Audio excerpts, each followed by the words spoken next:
Assalamualaikum warahmatullahi wabarakatuh. Waalaikumsalam warahmatullahi wabarakatuh. Ya, saya sudah bersama Bang Idoy Dori Herlambang, seorang arsitek lulusan dari Trisakti ya, Ya. S1, S2. Nah ini beliau ini luar biasa kalau saya pikir ya. Jadi beliau ini merancang ornamen pada underpass di Jakarta dan JPO ya Bang ya, Ya. dengan ornamen Betawi. Nah Bang Idoy bisa cerita nih, bagaimana proses kreatif membuat hal itu bisa terjadi gitu. Oke, siap.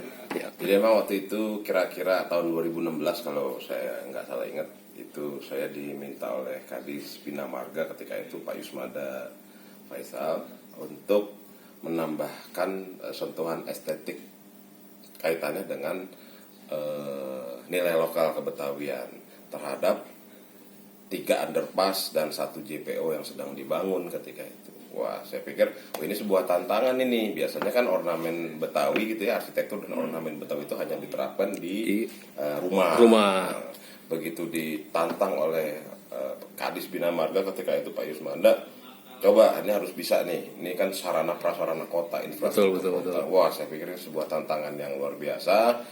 Akhirnya saya berelaborasi dan berkolaborasi dengan pihak yang ketika itu mengerjakan proyek sejumlah proyek underpass tadi. Ada kurang lebih sebulan lebih lah, hampir 2 bulan kita berpikir terus secara intensif, karena memang ornamen Betawi itu atau kan skalanya memang rumah tinggal, itu harus diterapkan di terowongan gitu, tembok. Ini skalanya skala kota kan. Kota, ya. Wah, ini tantangan juga kan, karena kaitannya dengan dimensi ornamen tadi kan. Biar proporsional ya tadi. Betul, proporsional dan enak dilihat, walaupun orang ngebut tetap kelihatan itu gigi balang, gigi balang. Kan. Jadi apa saja sih sebelum desainnya? Jadi mulai dari gigi balang tuh di atas terowongannya gitu ya. Kalau ibaratnya kayak list plafon lah gitu, plafon di terowongan. Terus di dinding terowongan underpassnya itu sendiri ada motif mulai dari flora, tumpal, terus ada kayak semacam tumpal batik di bagian bawahnya. Terus ada motif bunga melati gitu kan.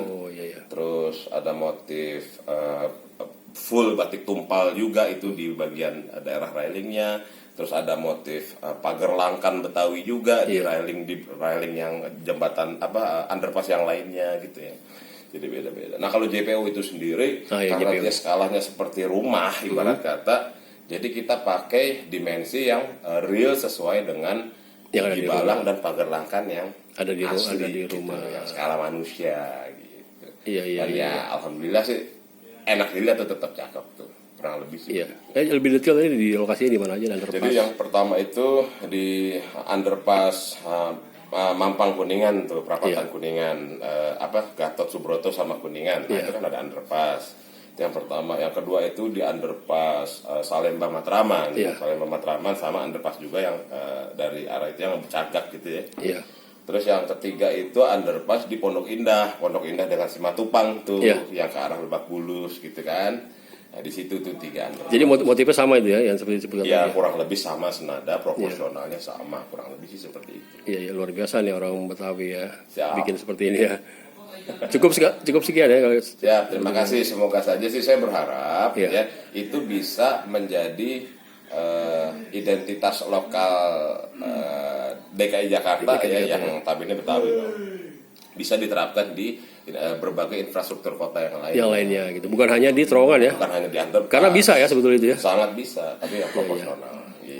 Iya, makasih bincang-bincangnya Bang Idoy. Sama-sama Bang Rahmat. Semoga makin sukses.